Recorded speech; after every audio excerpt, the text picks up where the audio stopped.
Have you ever caught yourself thinking something along the lines of, I'm not enough.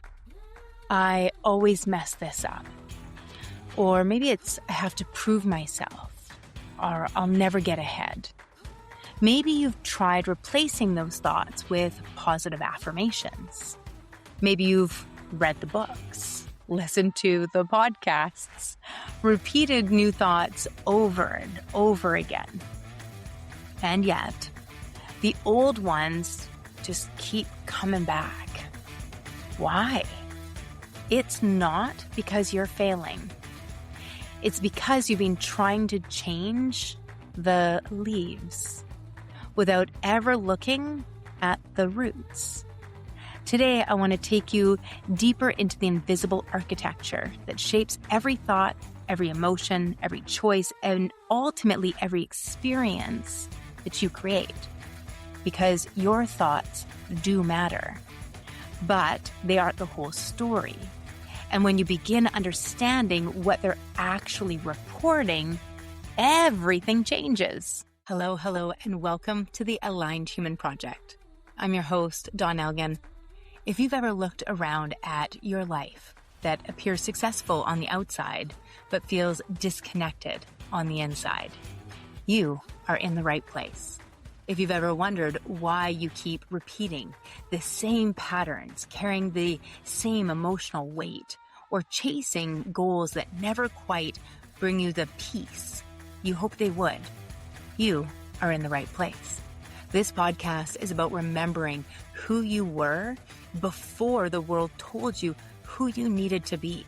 Together, we'll explore the intersection of neuroscience, psychology, ancient wisdom, quantum science, and practical spiritualism to understand how awareness shapes our field and how our field shapes our lives, and why lasting change begins from the inside out. We'll talk about leadership, relationships, health, purpose, emotional well-being, and conscious creation, not as separate parts of life, but as reflections of one thing, our level of alignment. Because most people don't need another strategy.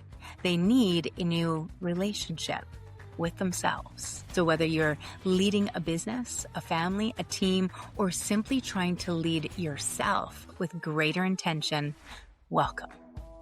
Take a breath, become the witness, and let's begin. Hello, and welcome back to the Aligned Human Project. This month, we're exploring something I believe changes everything, the field. Not the field out there, the field within you, the invisible environment from which your life is continually being created. Last month, we spent time turning on the light. We stepped into the room. We became aware of what we've been carrying. Now I want to ask a different question. What is creating the life you're experiencing? Many people answer that question by saying, my thoughts. And while I agree that our thoughts are incredibly important and they are a part of this, I know they're not the beginning of the story. They are somewhere in the middle. They're telling us something. They are reporting something. They're inviting us to become curious about something much deeper. Today, I'd like to explore what that is. Because when we understand where thoughts come from, we stop fighting them and we begin listening to them. One of the things I love about coaching is that people rarely come to me saying, Dawn, I'd really like to explore the meaning I assign to an event when I was 8 years old. They say something more like, I keep thinking I'm not enough, or I keep getting angry, or I have a habit of people pleasing, or maybe it's procrastinating. Maybe they ask, I keep attracting the same kind of relationships. Why? See, they're describing the fruit, not the roots. And honestly, that makes perfect sense because thoughts are visible. Behavior is visible. Emotions are noticeable. Beliefs, not so much. Meaning, even less. Most of us don't walk around thinking about the meaning we assigned to life decades ago. We simply live from it. That's why I believe awareness is such a gift. It slows us down long enough to ask, where did this thought come from? Not to blame the past, not to stay stuck in the past, but to understand the architecture of the present. Because every thought has a history. Every reaction has a history. Every pattern has a history. And when we become curious about that history, choice becomes possible. Let's look at this through the lens of neuroscience. Your brain is constantly making predictions, not because it's trying to limit you, because prediction is efficient. If you've repeatedly experienced criticism, your brain begins anticipating criticism. If you've repeatedly experienced rejection, your brain becomes exquisitely sensitive to the signs of rejection. Not because those things are always happening, because your brain is trying to keep you safe. It creates mental shortcuts based on previous meaning. That meaning becomes belief, and beliefs begin shaping our attention. Attention influences the thoughts that naturally arise, and those thoughts create emotional responses. Those emotional responses change your physiology, and your physiology influences the nervous system. And together, they create what I call your field. This is the law of coherence. Your field isn't created by one thought. It's created by the relationship between your thoughts, beliefs, emotions, body, nervous system, attention, and ultimately consciousness from which you're expressing life. When those parts are working together, we experience coherence. When they're pulling in different directions, we experience internal conflict. That's why positive thinking alone often isn't enough, because you can't think your way into coherence while your nervous system is still living from the old story. The invitation isn't to think harder. The invitation is to become curious enough to discover the beliefs that are quietly organizing your field all along. Let's go back into the room we've been talking about over the last couple weeks. And if you're just jumping on here, I'm going to give it to you real quick. We're all born with a room. In this room, we have stuff, lots of stuff. We're a bit of hoarders. And so in this room, when we were born, it came pre-furnished. It came with some of the things that your parents passed down to you that they got from their parents. It came with some things they thought you needed to survive in this world. And then as you grew, you added more to it. So now, not only do you have some of these things, but you also create meaning around these things. And then you add more stuff into the room all the time, and the room fills up. And this room, we've never really paid a lot of attention to. We pay enough attention to it to know those things are in the room. Some of them, not all of them. We don't have enough awareness to know where it is or that it shouldn't even be in there. We just have enough awareness to know that it's there altogether. And we sum this room up as, it's just the way I am. And this is the room that cultivates your personality. Now, this room was never supposed to be furnished. This room was designed to be empty, to be pure potential. It was designed to house the seed of your soul.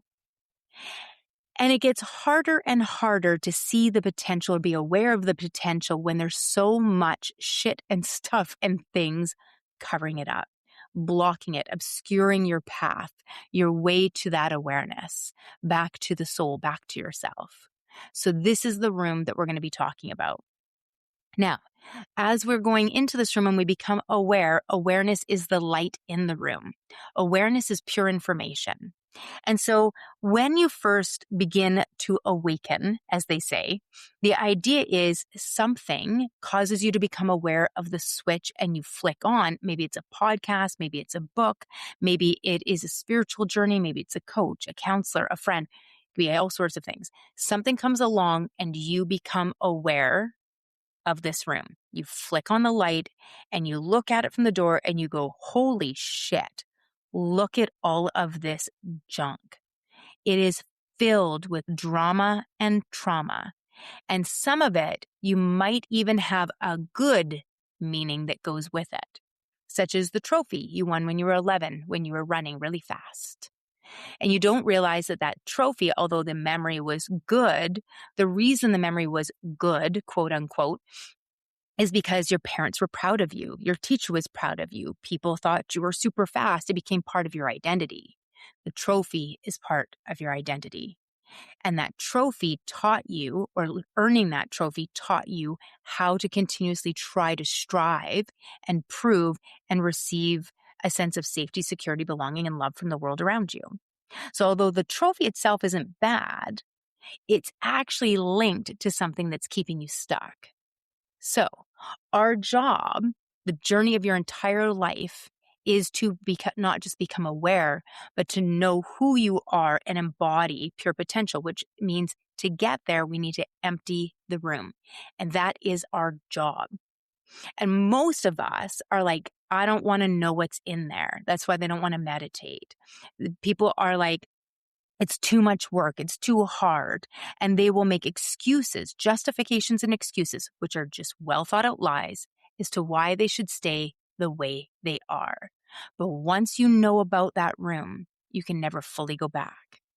And your job is to keep opening up that room of awareness, that room of your pure potential, and keep the light on and keep clearing it out one item at a time.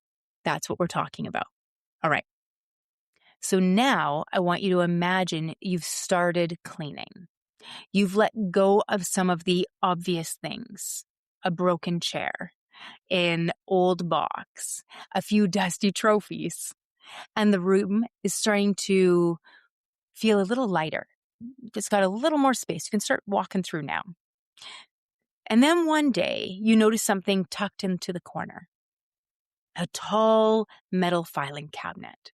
And you open the top drawer, and every file is a person. Every file is a memory. Every file is labeled with a story. The teacher who embarrassed me. The friend who betrayed me. The boss who overlooked me. The partner who lied. The parent who couldn't love me the way I needed. Some of those files are decades old. Yet, you've been carrying that filing cabinet all the way up the mountain of self-realization. No wonder you're exhausted. Every single grudge, every single resentment, every unresolved belief, every story you've continued to replay adds weight to the climb. The question isn't whether you were hurt. The question is, do you still need to carry the filing cabinet? So the cabinet represents stored meaning, not just the memories themselves. And each file continues to influence the field until it's examined. Awareness opens the drawer without any judgment, and alignment allows us to choose files that no longer need to be carried. Every file released makes your climb just a little bit lighter.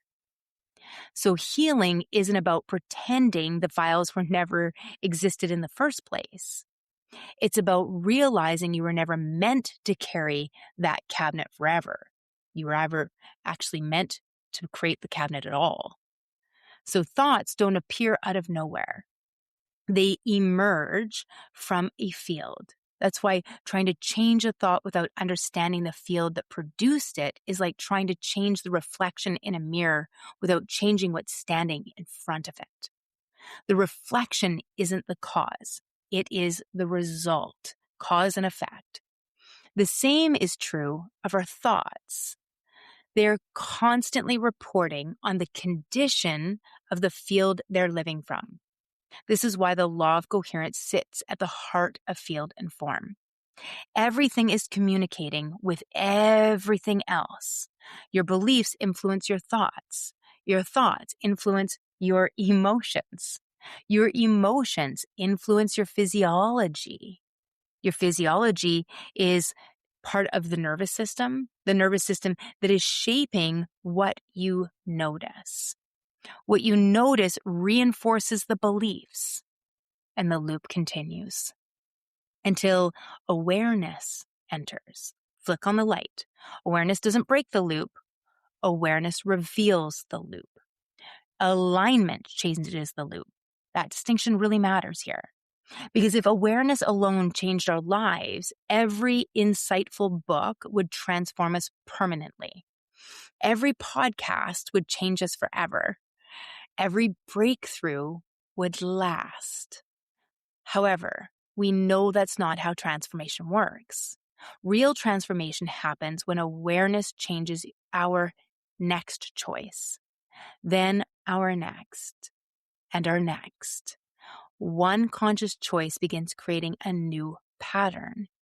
Repeated patterns become a new way of being in this world. You see, the brain is designed to conserve energy. And once a pattern has been repeated enough times, it becomes increasingly automatic. Neural pathways strengthen through repetition. The more often a particular thought, emotion, response, a behavior is used, the more efficient that pathway becomes. That's why familiar reactions happen so quickly. You don't consciously decide to become defensive. You don't consciously decide to people please. You don't consciously decide to withdraw. Your nervous system has rehearsed those responses thousands of times. They are efficient. They are familiar. They become your default. Here's the beautiful news. The same principle that created the old pattern can create the new one. Neuroplasticity tells us that the brain continues changing throughout our entire lives. Every time we consciously interrupt an old pattern and practice a new one, we're strengthening a different neural pathway. This is why rehearsal is so powerful. Elite athletes use it. Musicians use it. Pilots use it. Even surgeons use it. They don't wait until the critical moment to decide how they'll respond. They practice before the moment arrives. The nervous system learns through repetition. That's why before I used to call my mom, I would pause. I already knew the conversations that tended to activate me. So instead of waiting for the trigger, I rehearsed the response. I would literally close my eyes and relax my shoulders, start to slow my breathing down, start coming into my body. Imagine her saying the very same thing that usually hooked me. And then I would mentally rehearse staying present, speaking with kindness, maybe listening without becoming defensive, choosing compassion over reaction. So that by the time the phone rang, my body had already practiced the person I intended to be. It's not pretending, it's preparation. That's alignment in action. We're not trying to fool the brain. We're teaching the entire system, mind, body, emotions, the nervous system, the field, what coherence feels like before our lives ask us to live it. You see, it used to be that when my mom would call, I would react. I would react every single time.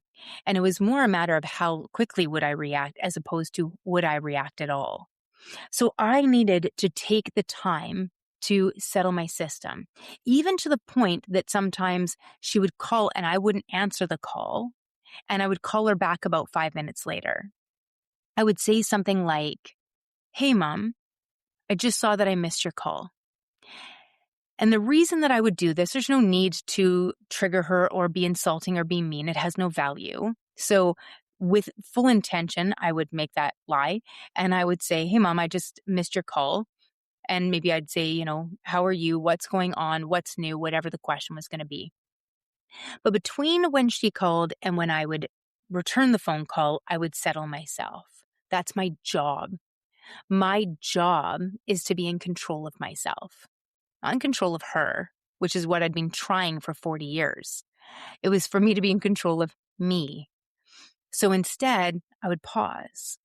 I would come into the stillness. I would calm myself down. I'm safe. I'm secure. I would get myself settled and sorted into my environment. And then I would make the call. And if I knew that maybe I'm in a mood, maybe it's going to be harder for me today to pull this off, then I might give myself a quick out, which would also sound like, hey, mom, sorry, I just saw I missed your call. I'm just in the middle of making dinner. So that gives me the out already when I start to feel myself getting defensive or getting activated. So this is what we can do. We can rehearse it. And so as I calm my nervous system, I might respond. Okay, she's going to bring up the news. She's going to bring up, in the end of her life, it was still to the very end was bringing up COVID, bringing up politics. We have very different outlooks on life. And so I would rehearse my responses to those things. And it took me a while to realize that I didn't need to shut her down about something that was important to her. Obviously, she was stressed about these things. And instead, sometimes I would try to get her to notice how her nervous system was feeling and that sort of thing. And we would work through this. But the beautiful thing was that in the end, for especially that last year of her life, I was able to not react. And when I felt myself starting to become, my voice starting to get a little more tense, I'd be like, hey, mom, I'm really sorry to interrupt, but, dinner's ready, or I've got a meeting that I've got to jump into. I love you. I hope that you have a great day, and we'll talk again in the next little bit. And then I would hang up the phone. And so it was a way for me to get out of that call while still being compassionate with myself and still being kind and compassionate and loving towards her. And so I would rehearse them. I'd rehearse them in my mind. If she called and I was driving home, how am I going to answer this call? How am I going to deal with this? And so sometimes she would have left a message. So I'd have an idea of what I was going to be walking into the call. So how do you want to show up in this? Who do you want to be, Dawn? And that's a question I ask myself over and over again. A question I've been asking my clients since literally I was in training to do coaching. Who do you want to be in this situation? You're going to look back on this day 10 years from now. What response would make you proud? You're going to look back and be like, you know what? I'm really proud of how I handled that. And then go there. That's what we're going to rehearse. So to do this, first thing that we need to do is we need to recognize the old pattern before the event. And then we have to prepare our nervous system instead of waiting to react. We rehearse the aligned version of ourselves in complete and utter presence, so that we can enter the conversation with coherence rather than anticipation of what's going to go bad. And then we just notice the greatest transformation wasn't changing the other person. It was actually changing the field that brought up this relationship. See, life doesn't ask us to become aligned in the middle of the storm. That's almost impossible. Alignment is cultivated before the storm arises. Once we understand that our field can be cultivated, a completely different question begins to emerge. If I can consciously prepare the field, what am I choosing to grow every single day? That's where I'd like to bring everything together. The law of coherence doesn't stop with individuals. Every relationship has a field. Every family has a collective field. Every team has a collective field. Every organization has a collective field. Walk into a workplace where people don't feel psychologically safe. You feel it before anyone speaks. Walk into a home where resentment has been quietly accumulating for years. You feel it before anyone says a word. Walk into a room where people are genuinely trusting of each other, and you can feel that too. The field always speaks first. Words simply give it a language. This is why leadership begins long before strategy, long before communication, and long before decision making. Leadership begins with the field the leader consistently cultivates. People don't simply hear our words, they experience our coherence or our incoherence. That's why I say trust is what it feels like when someone's field and form are in alignment. There's no gap between who they are being and what they are expressing. That's the kind of leader people follow, not because they're perfect, but because they are congruent. This week, I want to invite you into a different relationship with your thoughts. Don't try to control them. Don't argue with them. It won't work. Don't shame yourself for having them. It has zero value. Become their student. Several times each and every day, pause, feel, and align. I invite you to set several alarms for it. And then ask yourself, what thought is here? Just become aware of the thoughts you're having. What belief is this thought reporting? What meaning gave birth to that belief? This is a great practice for brain dumping. Is that meaning still organizing my life, or is it simply familiar? And then finally, what field am I cultivating in this moment? Not tomorrow, not someday, but right now, in the present moment. Because this moment is the only place where alignment can ever occur. One conscious breath, one conscious thought, one conscious choice. That's how we create a new field. That's how a new field is cultivated. The greatest shift in my own life happened the day I stopped trying to win the battle against my thoughts. Thoughts are not the enemy. They're the messengers. They bring some wisdom. Some bring old stories. Some carry beliefs that no longer belong. Every one of them is an invitation to become more aware. That's why awareness is never the destination. Awareness is the doorway. Alignment is the walk through it, and we do it intentionally. The field isn't something we occasionally influence. The field is something we are continually cultivating with every single interpretation, every single belief, every thought, every emotional response, every conversation, every single breath. The question has never been, am I creating? You are. You are creating. The real question is, from what field am I creating? That question has the power to change a life. Because once you become aware of the field, you become responsible for tending it. Not perfectly, lovingly, patiently, compassionately. This is the law of radical self-responsibility. Like a master gardener who understands that healthy gardens aren't created in a day, they're cultivated every day. This week, I invite you to begin one simple practice. Carry a small notebook or use the Notes app on your phone, and every time you notice a repeating thought, write it down. And don't edit it. Don't soften it. And for the love of all that's mighty, don't replace it. Just simply observe it. At the end of the day, read through your list and ask, what belief is each of these thoughts reporting? And then you can ask one final question. Is this the field I want to continue cultivating? You may discover that your thoughts have been faithfully pointing toward the very beliefs that are ready to be released. If today's conversation resonated with you, share it with someone who's been trying to change the way they think. Maybe what they're really ready to change is the field beneath their thinking. And if you're ready to go deeper, download the 5 Elements of Alignment assessment. It's a practical first step in understanding the patterns that have been shaping your field and how to begin cultivating a new one. I want to leave you with this. Your thoughts matter. Your beliefs matter. Your emotions matter. Your body matters. Your nervous system matters. None of them exist in isolation. They are constantly communicating with one another. They are constantly creating the field from which your life is unfolding.